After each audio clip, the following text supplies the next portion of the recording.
Bismillahirrahmanirrahim. Assalamualaikum warahmatullahi wabarakatuh.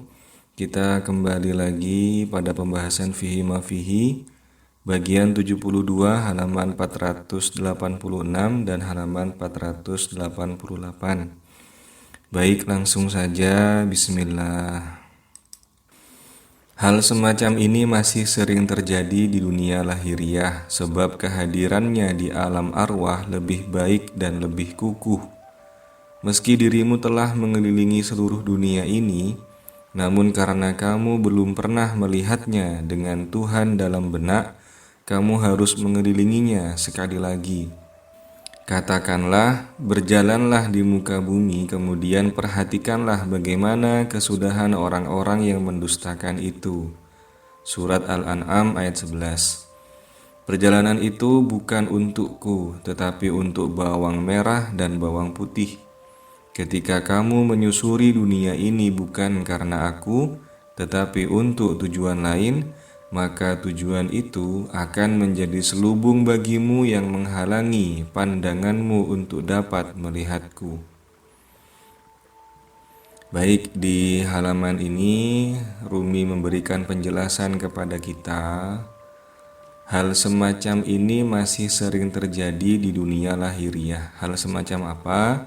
Jadi di paragraf sebelumnya Rumi menjelaskan tentang sebuah fenomena di mana ada perbandingan dua kebenaran.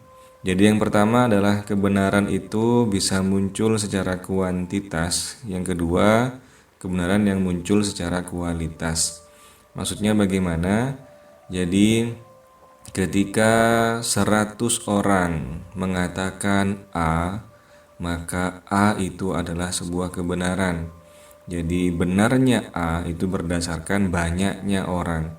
Semakin banyak orang yang mengatakan hal yang sama, maka perspektif manusia akan menilai bahwa A itu adalah benar. Jadi itu yang pertama.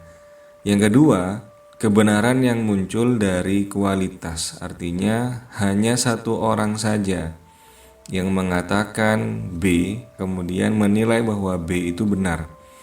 Jadi tidak perlu banyak orang, cukup satu orang saja yang mengatakan B itu benar, maka orang-orang akan percaya. Jadi misalkan saya seorang pendengar, saya mendengarkan dari orang yang berkualitas bahwa tadi malam hujan, padahal saya sedang tidur, saya tidak tahu apakah semalam hujan atau tidak. Nah, beliau mengatakan tadi malam itu hujan. Kemudian karena saya itu merasa beliaunya ini orang yang kualitas di mata Allah Ta'ala, kemudian saya langsung percaya. Nah, yang kedua, kalau tadi malam saya tidak tidur, saya menyaksikan langsung bahwa tadi malam itu hujan, maka peristiwa hujan tadi malam itu benar karena saya melihat langsung.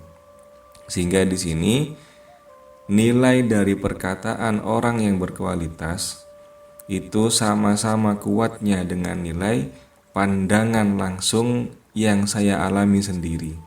Jadi meskipun saya tidak melihat langsung, tapi nilai kebenarannya itu sama seperti ketika saya melihat langsung.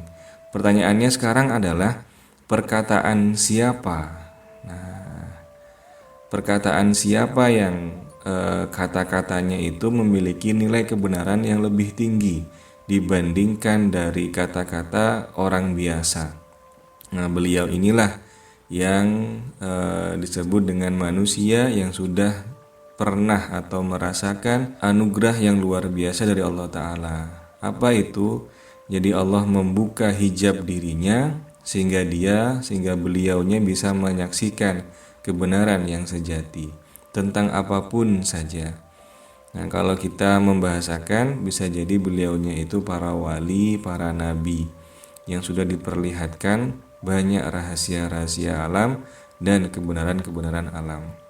Maka perkataan satu wali, perkataannya beliau itu bernilai sama dengan ucapan ratusan manusia, bernilai sama dengan pandangan langsung satu manusia.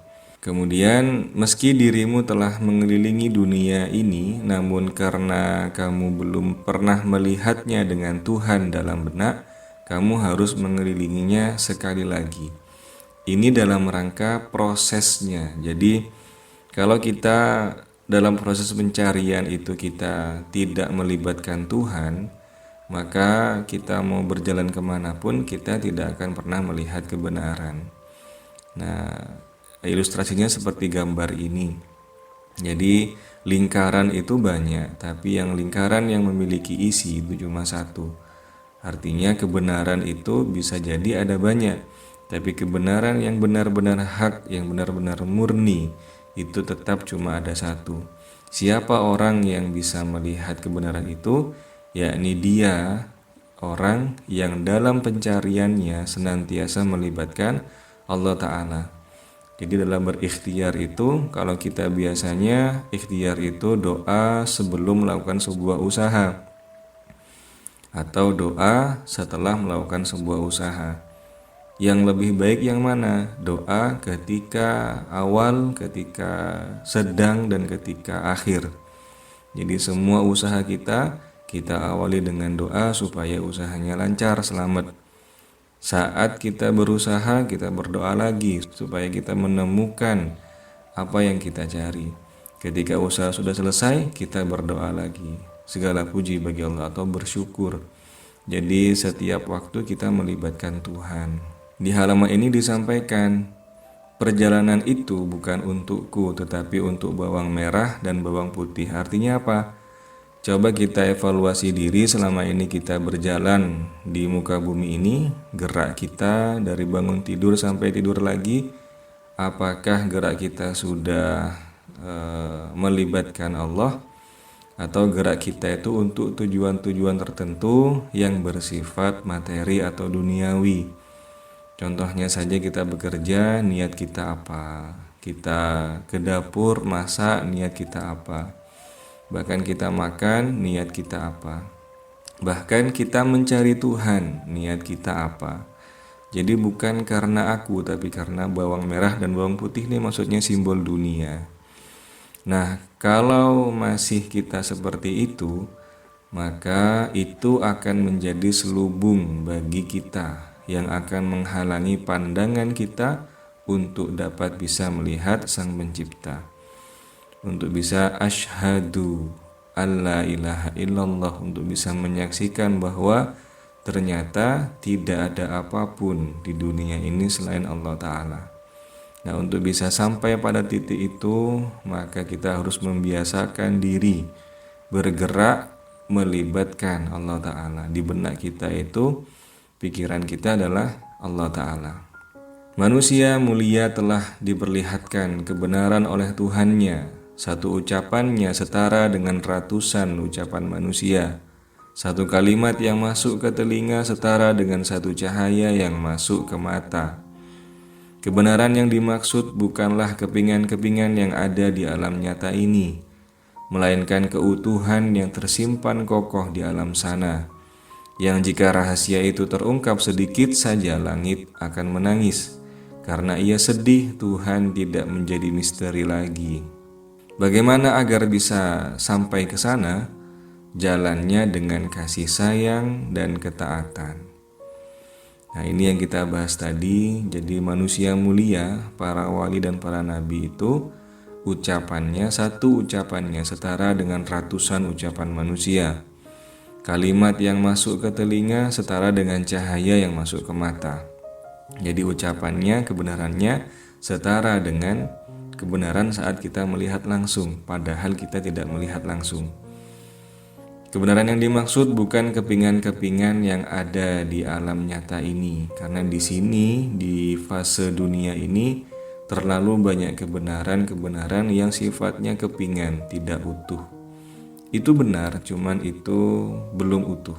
Sehingga kita mudah untuk terkecoh, sehingga kita mudah untuk tertipu. Melainkan keutuhan yang tersimpan kokoh di alam sana. Jika rahasia itu terungkap sedikit saja, langit akan menangis. Jadi ketika manusia itu dianugerahi sebuah rahasia tentang ketuhanan, selayaknya itu disimpan saja, dinikmati sendiri saja, tidak perlu di-share, tidak perlu disampaikan pada orang lain, karena takutnya orang lain itu belum siap wadahnya untuk menerima rahasia itu. Kalau rahasia itu sampai bocor, maka langit akan menangis karena sedih. Tuhan tidak menjadi misteri lagi. Nah, jadi sebaiknya ketika Allah itu menurunkan atau membuka sedikit rahasianya, kita simpan sendiri, kita nikmati sendiri, agar yang muncul adalah cinta. Lukisan saja itu menjadi tinggi nilainya karena yang melihat tidak faham maksud dari isinya. Jadi membiarkan yang lihat itu berimajinasi sesuai dengan pikirannya masing-masing. Itulah kemudian kita bisa menikmati sebuah lukisan. Tetapi kalau yang melukis itu menjelaskan maksud dari lukisan itu, maka nilai misterinya akan turun. Jadi kita sebagai yang menikmati, oh itu maksudnya seperti itu. Jadi tidak lagi misteri, maka nilainya akan turun. Nah, itulah kenapa Tuhan itu tersimpan. Tuhan itu misteri agar kita bisa menikmati keindahannya. Ana indalloni abdi bi. Aku sesuai dengan prasangka hambaku. Itu keindahan yang luar biasa. Bagaimana agar bisa sampai ke titik itu? Jalannya adalah dengan kasih sayang dan ketaatan. Titik di mana kita menjadi manusia kualitas yang perkataan kita setara dengan penglihatan, perkataan satu orang setara dengan perkataan ratusan orang. Caranya adalah dengan kasih sayang dan ketaatan. Dua ini merupakan kontennya atau isinya dari sultan. Allah berfirman, ya ma'syarul jinni wal insi, in istata'tum an tanfudhu min aqtaris samawati wal ardi fanfudhu, la tanfuduna illa bisultan.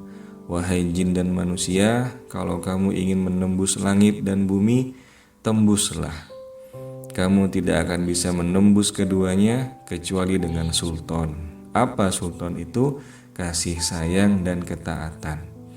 Maksudnya kasih sayang kepada seluruh makhluknya Allah Ta'ala, baik yang hidup maupun yang mati, dan ketaatan. Maksudnya kita bukan nafsunya yang di depan, tapi ketaatan pada Allah Ta'ala. Allah menyuruh ke kanan, kita ke kanan.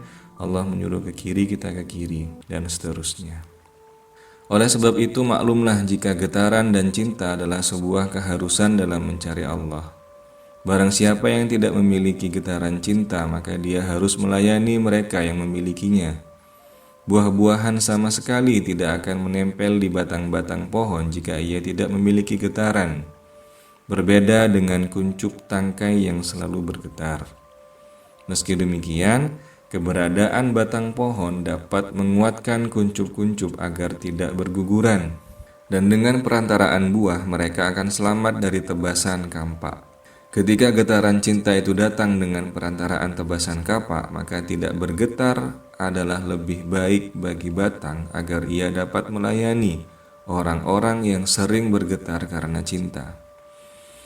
Ada 2 poin penting dalam paragraf ini yang bisa kita ambil hikmahnya. Yang pertama, barang siapa yang tidak memiliki getaran cinta, maka dia harus melayani mereka yang memilikinya. Jadi nanti itu ketika kita sudah tidak tinggal di alam ini lagi, sepertinya keinginan kita juga sudah berubah, karena fisikanya alam sana berbeda, biologinya alam sana berbeda, kimianya alam sana juga berbeda, sehingga mungkin nafsu kita atau keinginan kita juga berbeda. Kalau di alam ini kita ingin mencari harta sebanyak-banyaknya, kekuasaan sebanyak-banyaknya, kemudian wanita secantik-cantiknya. Ketika di sana saya rasa berbeda. Artinya keinginan kita sudah bukan itu lagi. Kemudian apa nanti harapan kita di sana? Tak lain dan tak bukan adalah dekat atau bertemu atau bersanding dengan Sang Pencipta dan Kekasihnya. Jadi kalau di sini kita menggebu-gebu untuk memiliki harta yang banyak, kalau di sana nanti saya rasa harta itu sudah tidak berlaku. Jadi kita nanti akan berlomba-lomba untuk bisa dekat, untuk bisa bertemu dengan Allah Ta'ala, bertemu dengan Kanjeng Nabi. Orang yang memahami konsep ini itu startnya dari awal. Jadi kalau bahasa kita ya nyolong start. Jadi memulai duluan ketika di alam ini. Jadi mulai mencari Tuhan duluan sejak di alam ini. Siapa itu? Yakni orang yang dia memiliki cinta pada Allah Ta'ala. Nah, sekarang barang siapa yang tidak memiliki getaran cinta, maka dia harus melayani mereka yang memilikinya. Pernah kita bahas di video sebelumnya bahwa ciri orang yang punya cinta pada Allah Ta'ala, dia akan melakukan sebuah pencarian tentang makna, tentang kasih sayang, tentang di mana, tentang siapa, tentang eksistensinya dan sebagainya. Maka itu adalah ciri orang yang memiliki cinta. Tapi kalau kita masih belum bisa mencari atau belum ada getaran cinta, harusnya kita melayani orang yang memiliki getaran cinta, agar kita nanti terikut beliaunya, agar kita ada di rombongan beliaunya. Ibarat kerikil itu tidak punya harga, tidak punya nilai, tapi karena kerikil itu masuk ke karung beras, harganya sama dengan sekarung beras itu. Katakan sekarung beras harganya 50.000, tapi karena kerikil ada di dalamnya, kerikil itu bernilai 50.000 juga. Maksudnya adalah kalau kita sekarang ini masih berkualitas sebagai kerikil, maka kita ikut nimbrung, kita ikut bersama-sama kumpul dengan kekasihnya, agar kita memiliki nilai juga di mata Allah Ta'ala. Hikmah yang kedua, dan dengan perantaraan buah mereka akan selamat dari tebasan kapak. Maksudnya adalah buah ini merupakan anugerah dari Allah Ta'ala yang dititipkan dalam diri kita. Pernah kita bahas juga bahwasanya cahaya itu sama seperti burung yang mencari sangkar, mencari tempat tinggal yang nyaman. Cahaya ilahi itu juga mencari wadah yang nyaman untuk ditinggali, sehingga kita benahi wadah kita dulu, kemudian cahayanya akan masuk dalam diri kita. Itulah kemudian menjadi buah yang dimaksud dengan rumi. Ketika kita sudah punya buah itu, kita akan selamat dari tebasan kapak, artinya tidak celaka. Kita akan selamat. Nah, sekarang permasalahannya adalah bagaimana cara kita menyiapkan wadah untuk cahaya bisa mampir. Jawabannya adalah semua syariat Islam yang telah diajarkan itu bisa membersihkan raga kita, bisa membersihkan jiwa kita.